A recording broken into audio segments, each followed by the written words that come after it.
So, welcome back to the Leaders in Real Estate podcast. I'm your host, Nick Carman. And today we have got an absolute cracker of an episode. We are building here a series of mentors in your pocket, intended to unlock your career as a future leader, share the challenges they face, share the lessons they learned and the successes, so that help you build your own toolkit of leadership success. Now, today I'm joined by Mike Brewer, who is a legend in the multifamily market. He's got 30 years of experience, most recently culminating as this Chief Operating Officer role for Radco, who famously timed the market in disposing of $3 billion of assets between 2019 to 2020. Now, today, Mike not only runs one company, but a series of companies. He runs your multifamily collective, COO for ARC Multifamily Group, who is a new name in the multifamily community. So quite amazingly, he's managed to find time for us today. Mike, thank you very much for joining us. Nick, thank you for having me on. I really appreciate it. Pleasure is all mine. So let's get started.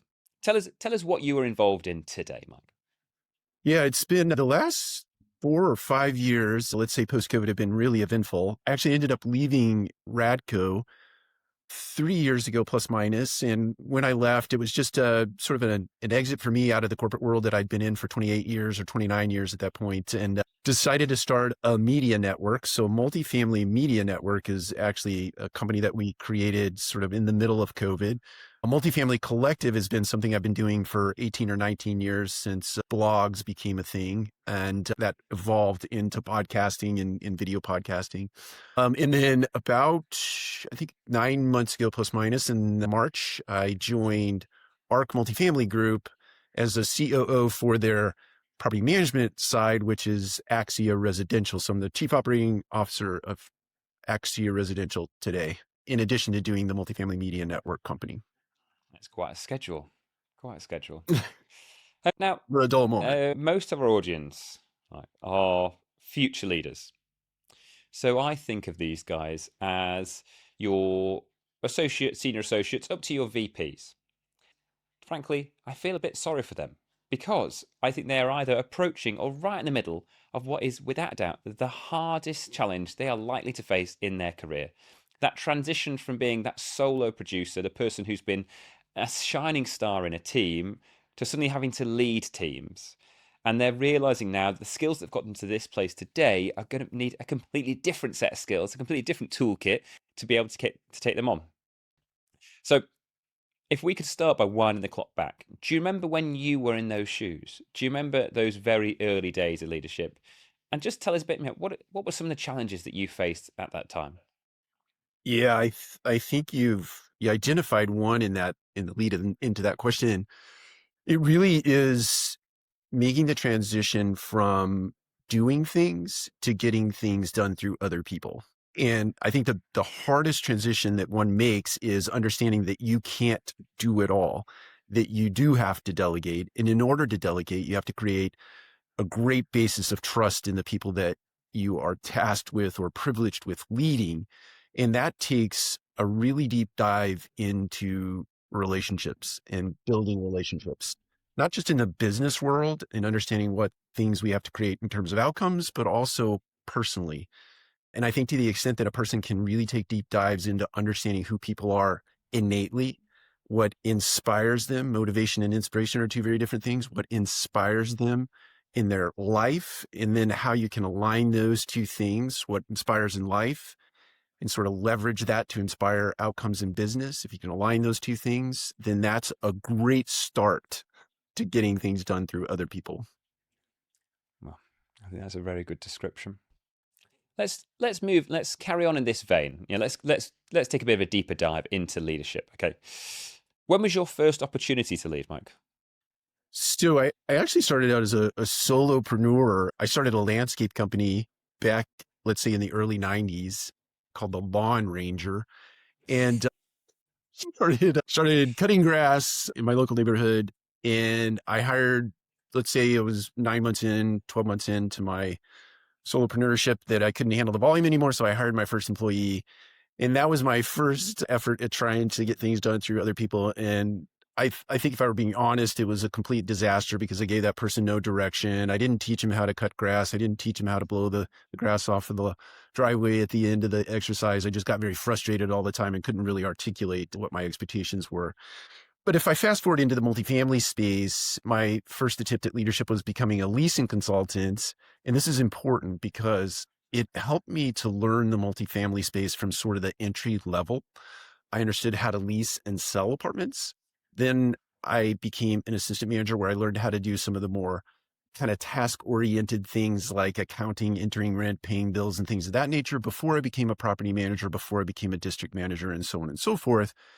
But I think it's fundamental to any leader to understand the business you're trying to do at every level before you go and try to lead that business for two reasons primarily. One is that when you are being told by someone that something is done or was done, you have the ability to know if it was done right or not because you've been there before, you've been in that seat. So you're not tricked as often, if you will.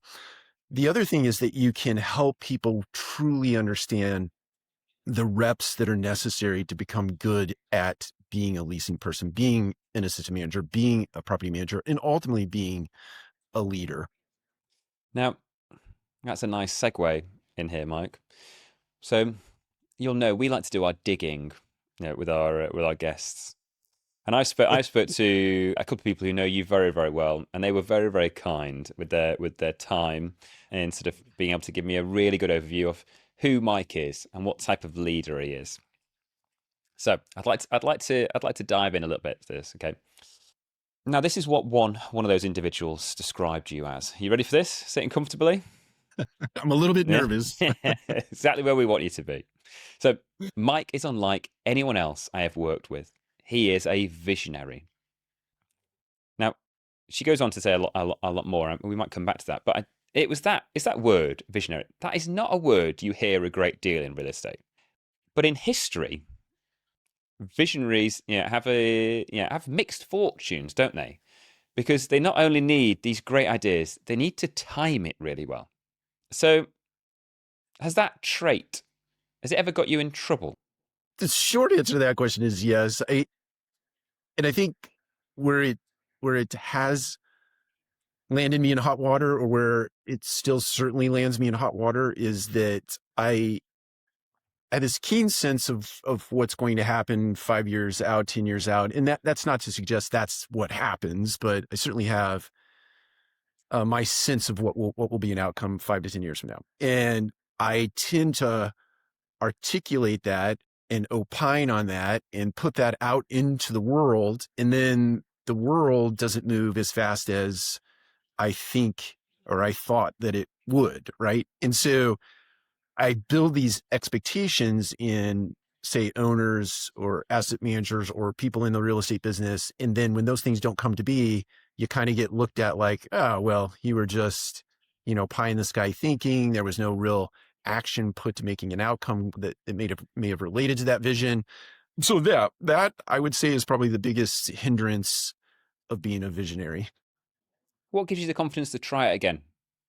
When we again thinking about our audience, these guys, they might be lucky, they might share some of those sort of skills of foresight, but if they haven't got, they might have they might have the best idea, but just the poor timing of it, and they get a knock. What's your advice to them to have the confidence to give it a go again? So I'll tell you what worked for me, works for me is that I am a student of the world. I look at the world as a great big education. And I think if I'm not waking up and I'm not participating and doing the reps in the world, then it's kind of like dying a slow death, right? And so I get confidence from the idea and the fact that people that have come before me, people who are much smarter and more adept at business in the world, have come before me and failed or created visions that didn't necessarily come true. And they got up, dusted themselves off, took the lessons from those moments of maybe articulating too much and applied them and continued to trudge down the path to try to create an outcome. And I just think that it creates sort of a resiliency in you when you when you ultimately see something come to be that is something you might have talked about 3 or 4 or 5 years ago that sort of adds to that resiliency as a data point to keep going, right?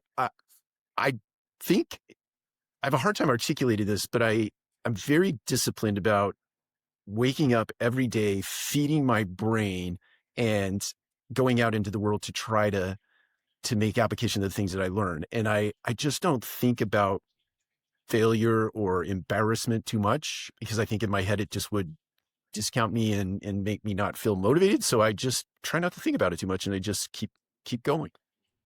About that again, that get going, sort of sparks a bit of a conversation I had with another one of your colleagues, somebody reported into you, and she told this really good story about she was going through her first failure as a leader.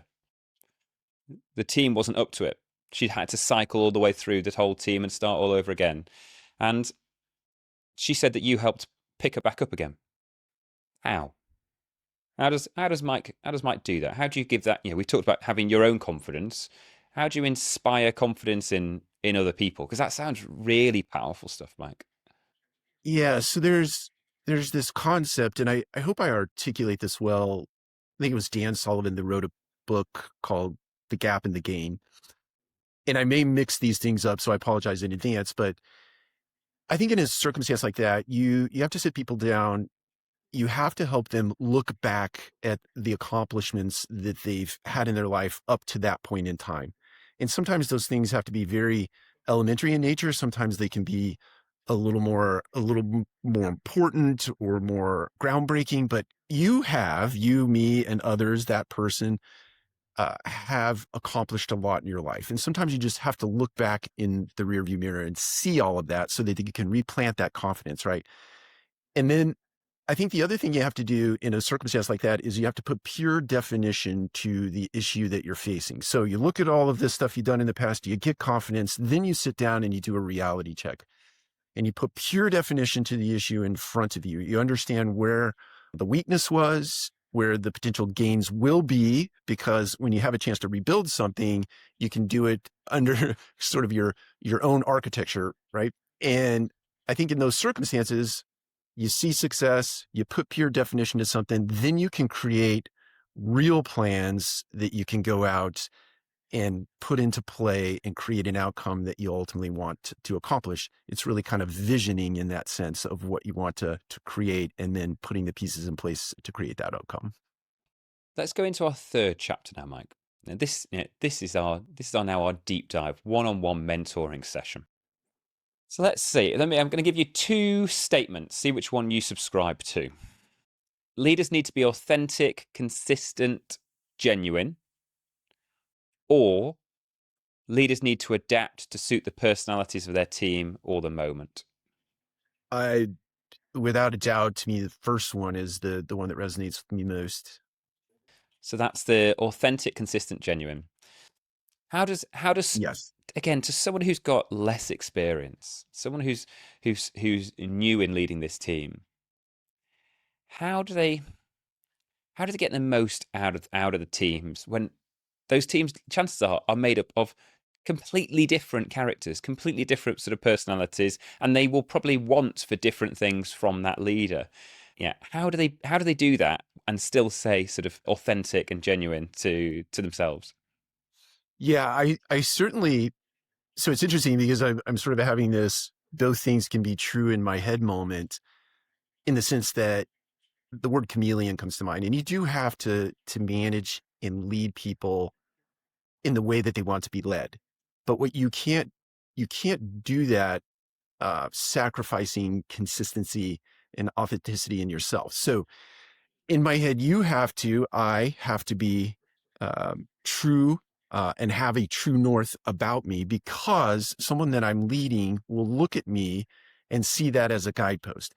If I'm all over the place, if I'm a different person today that I am tomorrow, that I am the day after, then that person is mentally fatigued and trying to figure out what Mike is, what he's about, and what he's doing, versus if I show up the same every day, true to myself, full of integrity, full of character, then that person has a bellwether, if you will, or something that they can Yeah. aspire or look forward to and not question, right? And I think anybody that's coming up in the leadership field, you have to understand what your personal values are. You have to show up and demonstrate them every day, understanding you're going to screw it up every now and then. You have to be very quick to apologize and acknowledge when you do mess it up and get back to that true north. But I would encourage that. And that's how you inspire other people to do the same.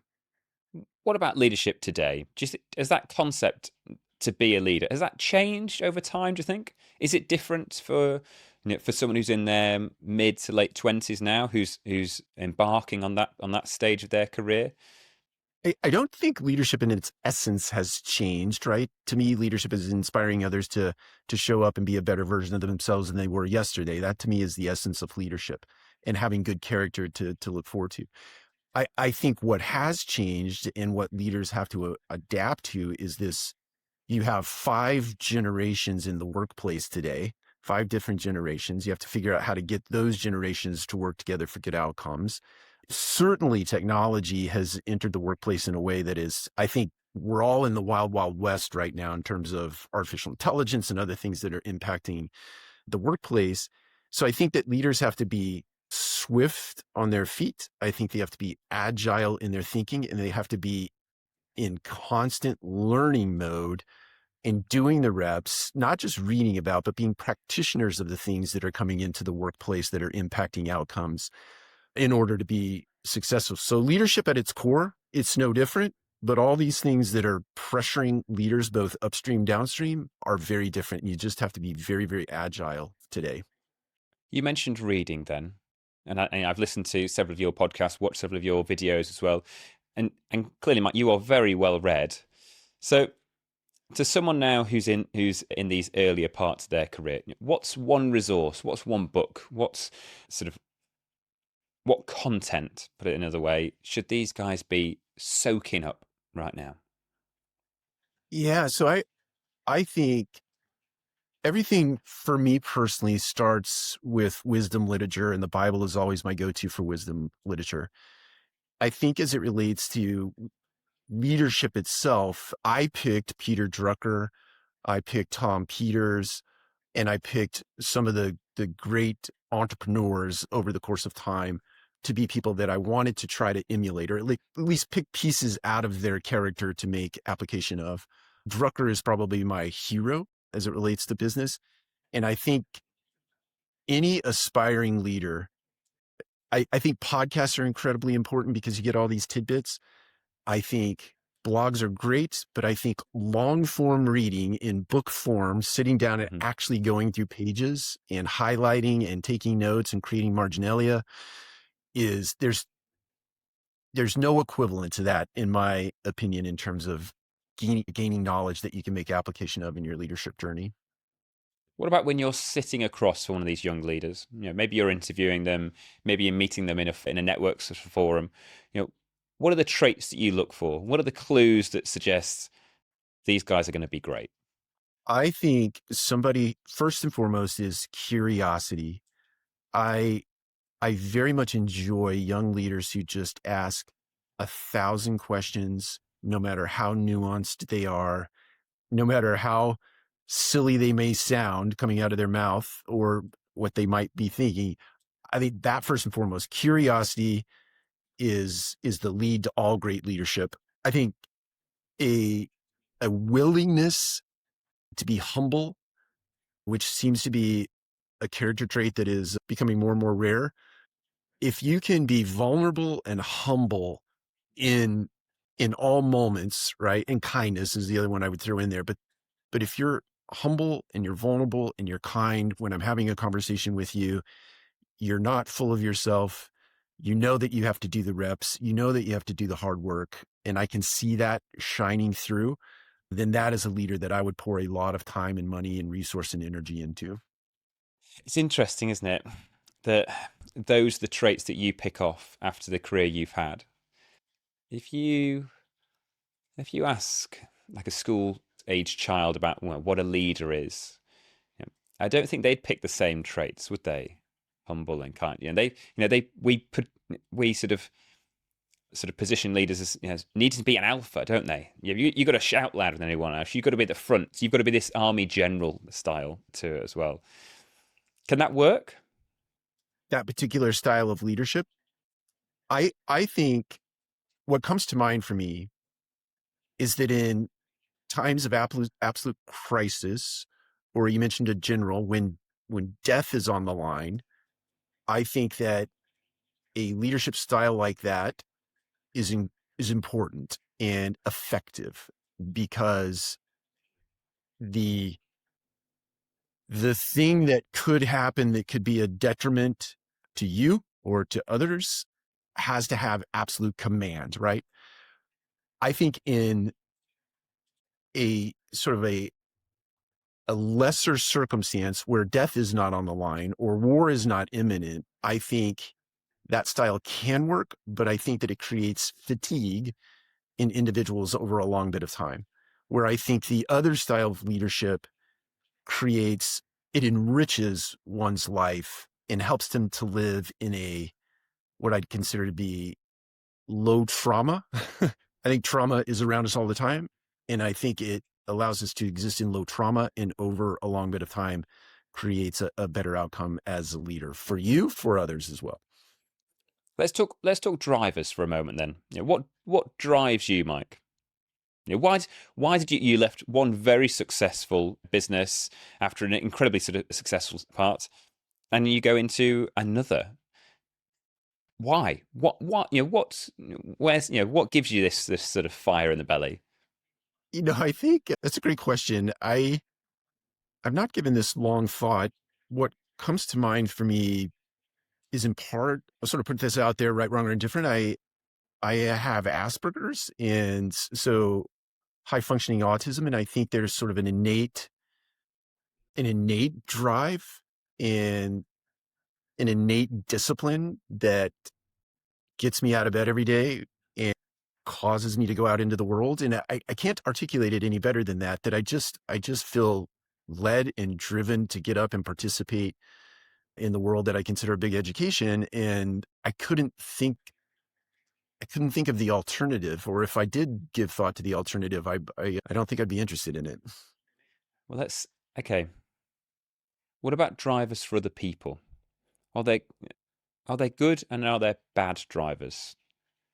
Think about this as what do our audience need to watch out for as they're developing these drivers, as they're developing this sort of toolkit, the direction, the sort of establishing what type of leader they're going to be. What should they be aware of?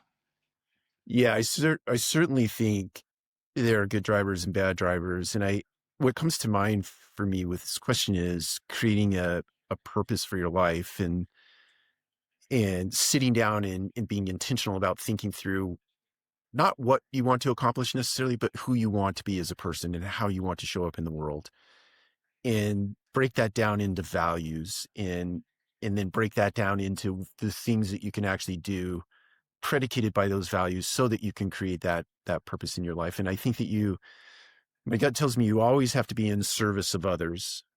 We're all here on this big blue ball, and we're all here to serve one another. And when we do that by serving self first, and I don't mean that in a selfish sense or in an arrogant sense, but I mean that in how can I show up to be a beneficial presence for other people, and you pour into you, then by extension over time you can show up and be that beneficial presence for others. So I think the driver really is, first, sit down and be intentional about creating a purpose that is in service of others, break that down into a value set, and then make sure that your life is programmed in a way that lives true to those values so you can create that purpose that you're after. Okay, right. Given we got sort of introduced, Mike, and that incredible sort of description words that of you and about how good Mike is at sort of forecasting what's coming. I want to try and sort of benefit from some of this experience. The last 2-3 years in multifamily, it's not been very exciting, has it? Transactions have been down. The bar then to meet in terms of for capital deployment has been set much higher. Now that's had a real effect on people's careers in this space. Yeah, there are whole lines of management that is hamstrung because there isn't that same sort of speed. But what are you excited about? What have we got coming for us? Yes, this is where I have to be really careful with my visionary, right? Well, we'll see, I, right? How well this aged now, Mike. I so I think this will be my fourth date cycle, and what I mean by that is I think that we are in the beginning innings of the next real Yep. estate cycle. And you're right, the last call it the 36 to 48 months been pretty stale, and I think that even the last 24 months, people think that, oh, it's, the market is about to start where transaction volume will start to come up, where we see a lot of debt maturing at the end of 26, which is going to cause a catalyst today where people are going to get prepped and go. But none of that has happened, or it's happened in a muted way. Despite all of that, I do think a little bit of crystal ball thinking that really is going to break in the next, call it 6 to 9 months. Volumes will come back. The business climate will shift in a way that is a net benefit for the multifamily space, for real estate in general, maybe not office space, but multifamily, definitely. And I think what is exciting, to answer your specific question, is that this time around, there's a real benefit to stitching together the right technology plus human equation that'll get us back to a relationship oriented business and not so much a transaction oriented business. So what excites me the most is that if I can take technology and put it against the systems of our business and I can disappear a bunch of rote routine work, you and I can sit down and have a real conversation eye to eye without distractions and connect on a human basis. And the benefit of all of that is that business has great outcomes, right?